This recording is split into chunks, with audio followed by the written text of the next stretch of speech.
wax sa lien bi am ci diggante Sénégal ak banque mondiale Alaaji Rawaan jëriñ bi ñu dégg lépp lu jëm ci wàllum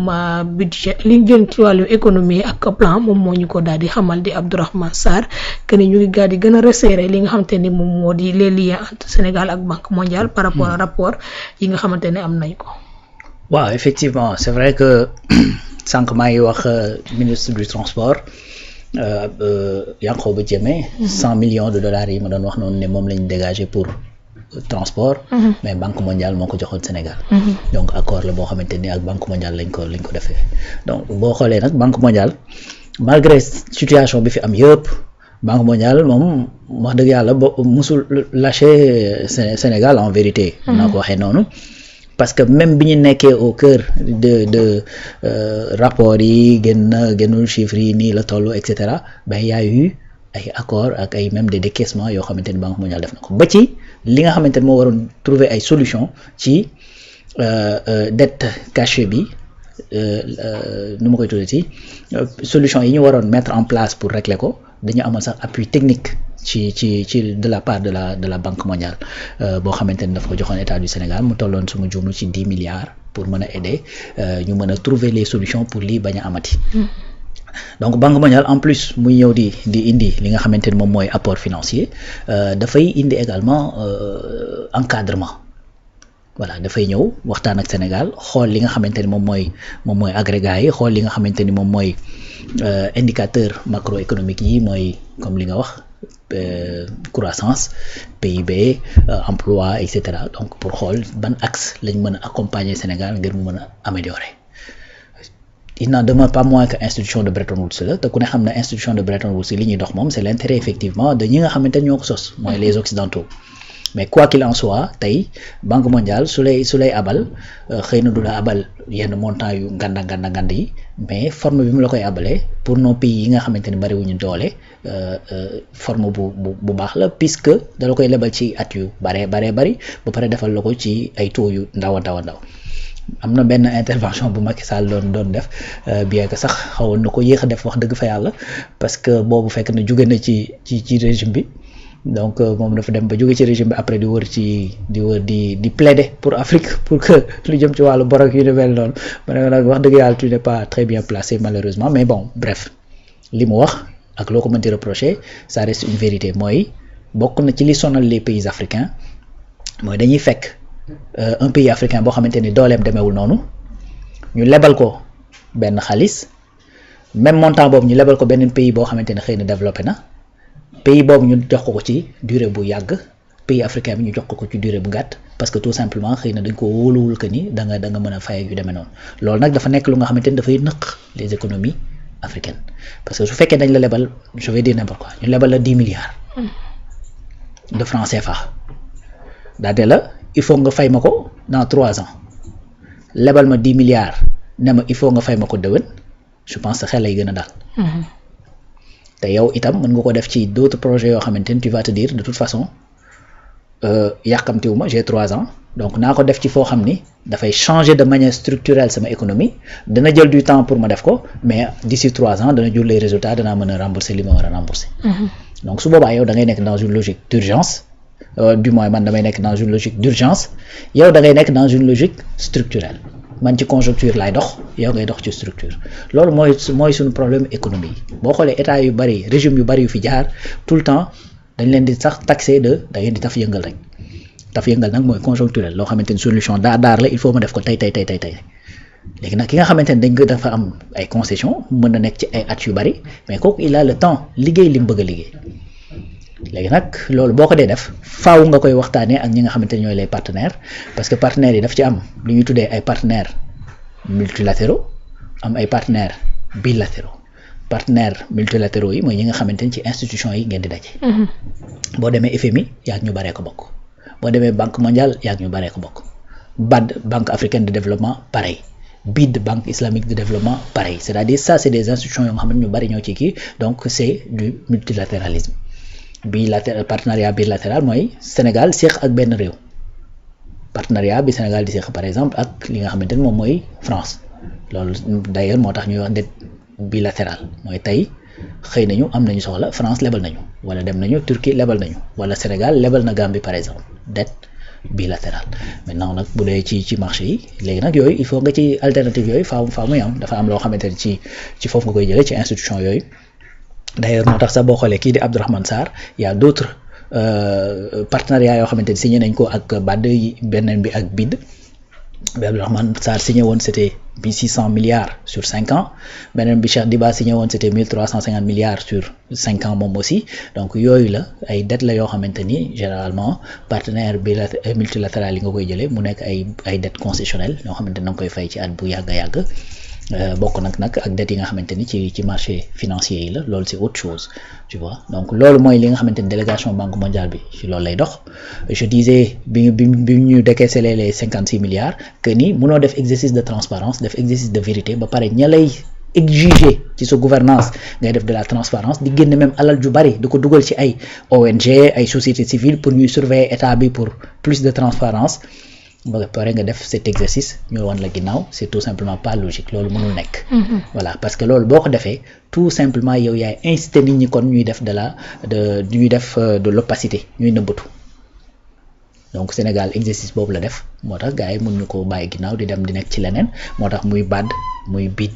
muy effectivement Exim Bank Chine Turquie muy même BPI France donc di également Banque mondiale ñoom ñëpp dañuy wéy di waxtaan di xool ay partenariats yoo xamante ne dinañ ko nouer avec les autorités en attendant bien sûr que FMI ak Sénégal trouver benn programme boo xam ne dina mën a permettre tijji yeneen marché yi nga xamante ni mooy les marchés internationaux ci lu jëm ci wàllu capitaux. ci domaine bi nga xamante ni ci la ñu bëgg a gën a mën a nekk bokk na ci secteur privé bi nga xamante ne nii dina dox ci lu bari ci li nga xamante ne moom moo di emploi au Sénégal ndax dafa nekk secteur boo xamante ni mën na daal di créer li nga xamante ne moom moo di emploi à travers seen bu ñu leen financer li nga xamante ne moom moo di ay entreprises yu ñu ubbi wala dara wala secteur industriel bi su ko defee ñu mën a jël un nombre de personnes yoo xamante ne dina leen ci mën a dugal. oui xam nga tey sànq ñu ngi waxtaanee administration par exemple boo jëlee administration sénégalaise li muy bari su ma jumul ils sont 180 000. bariwuñu donc kii employé dëggantaan du état c'est-à-dire c'est nu ma koy tuddee c'est le privé. entreprise yi ñooy employé léegi nag entreprise yooyu maanaam ñi ci ëpp doole tey employé li ci ëpp ci nit ñi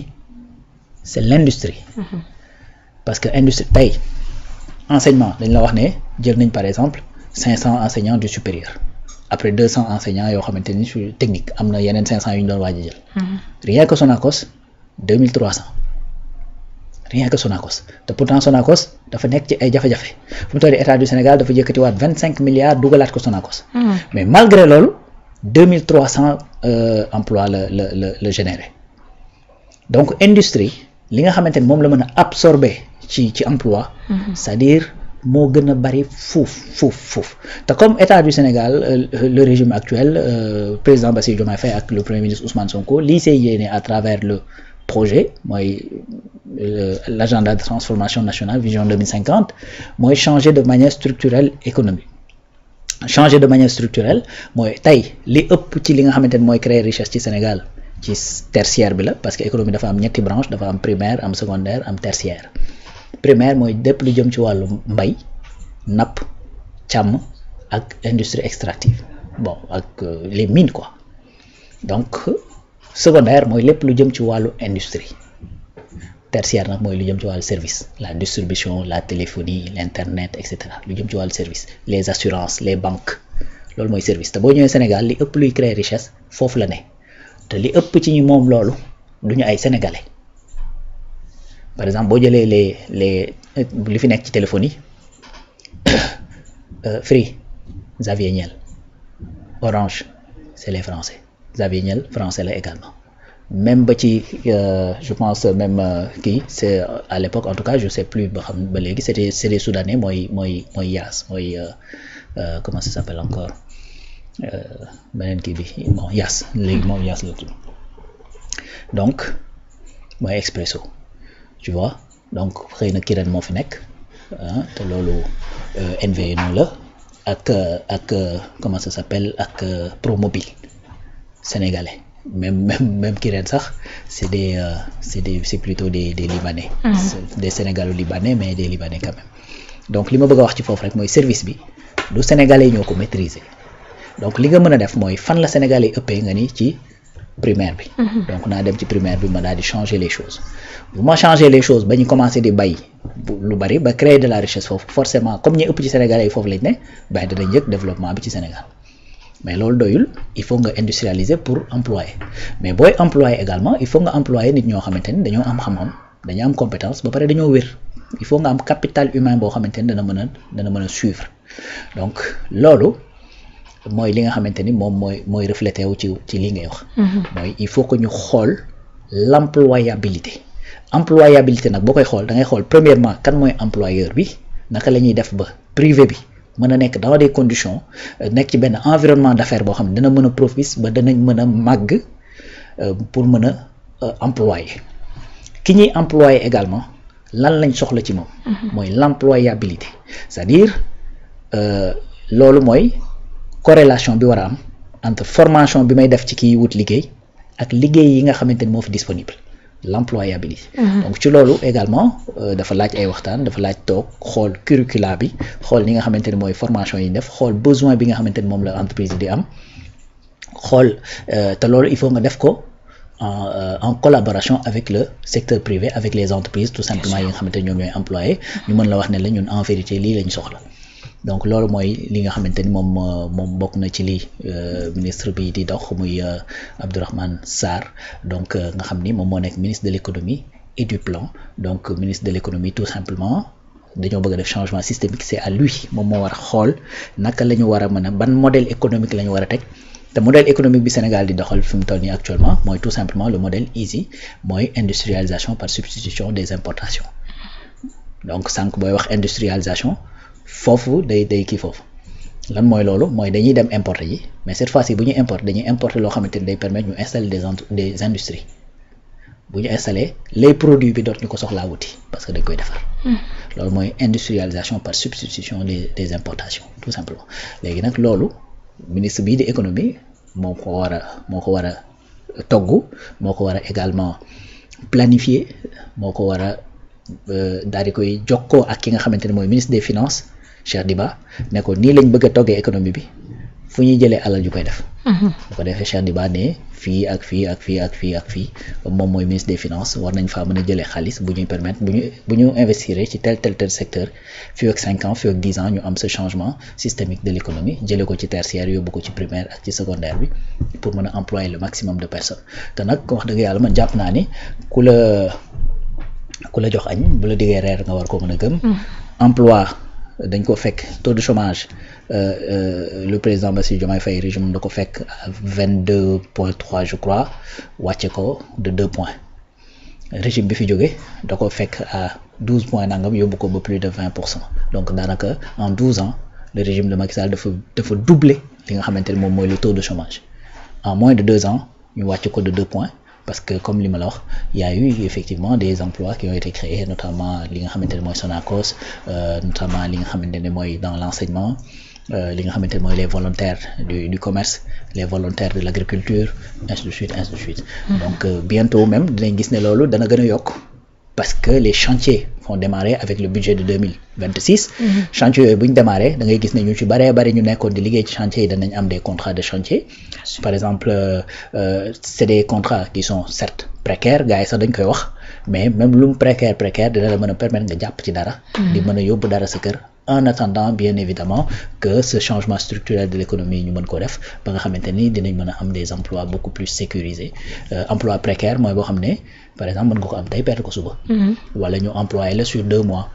parce que chantier bi 2 mois lay durer wala ñu employer la sur 6 mois parce que chantier bi 6 mois lay durer tout simplement donc yooyu loo xamante ne la perspective d'avenir yi xaw naa néew moo tax ñu koy tuddee emploi précaire mais loolu loo xamante ne la dans les chantiers c'est normal parce que gars yi nga nekk ci chantier yi te miin chantier yi xam nañ ni noonu lay demee parce que tamit une entreprise boo xamante ne bu noppee chantier bi xamul ndax dana am beneen ab déet mun laa jël ab vitam aeternam war la mën a continuer di fay ay salaire ak yu demee noonu mais une fois que liggéey boobu ñuy def commencer jël résultat tu vas voir que sécurité bi nga xamante ne moom moo war ci li nga xamante ne moom mooy employé dana gën a am Bien sûr. Non. Alors, yéen ñi ñuy door a dab yéen a ngi suivre seen plateau du soir le point de l'actu ma andi ci Alaaji Rawane boobaa léegi ñu daal di waxtaanee li nga xamante ni moom moo daal di nekk actualité di nuyu bu baax a baax Mbaye Kane Fall di nuyu Mama Khadijatou Diagne ñu ngi koy nuyu bu baax di nuyu Insa Ngom Goro Diouf moom it mi ngi ci chat bi nuyu ki nga xamante ni moom moo di Sara